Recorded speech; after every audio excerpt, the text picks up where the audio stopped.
मोदी जी का सपना है कि आत्मनिर्भर भारत बनाने का।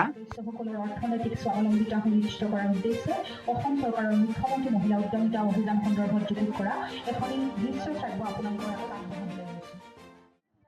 নিবেদনৰ মাজত আবদ্ধ আছিল, কিন্তু আজি তেওঁলোক আমাৰ দেশৰ একোগৰাকী দিক নিৰ্ণয়কৰ্তা।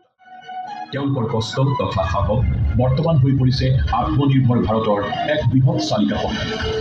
প্ৰধানমন্ত্ৰী শ্ৰী নৰেন্দ্ৰ মোদী ডাঙৰীয়াৰ নেতৃত্বত নাৰী শক্তিয়ে আজি নতুন গতিশীলতা লাভ কৰিছে আৰু ভাৰতৰ নতুন পৰিচয় গঢ়াত তেওঁলোকে এক অনন্য ভূমিকা পালন কৰিছে আৰু প্ৰতিগৰাকী মহিলাৰ সপোনে পাইছে বাস্তৱ ৰূপ। এই সংকল্প আগুৱাই নিয়াৰ প্ৰচেষ্টাৰে মুখ্যমন্ত্ৰী ডক্টৰ হিমন্ত বিশ্ব শৰ্মাৰ দূৰদৰ্শী নেতৃত্বত অসমত আৰম্ভ হৈছে এক নতুন অভিযান, মুখ্যমন্ত্ৰী মহিলা উদ্যমিতা অভিযান। এই অভিযানৰ লক্ষ্য হৈছে অসমৰ ৩.৫ লাখ আত্মসহায়ক গোটৰ ৩০ লক্ষ মহিলা সদস্যৰ প্ৰতিগৰাকীকে আত্মনিৰ্ভৰ আৰু সবল কৰি তোলা আৰু প্ৰত্যেককে একোগৰাকী লাখপতি বাইদেউ ৰূপে গঢ়ি তোলা। देश की 2 करोड़ बहनों को लखपति बनाने की गारंटी।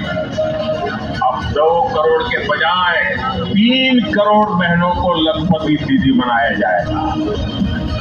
इसका लाभ असम की मेरी हजारों लाखों बहनों को भी जरूर होने वाला है।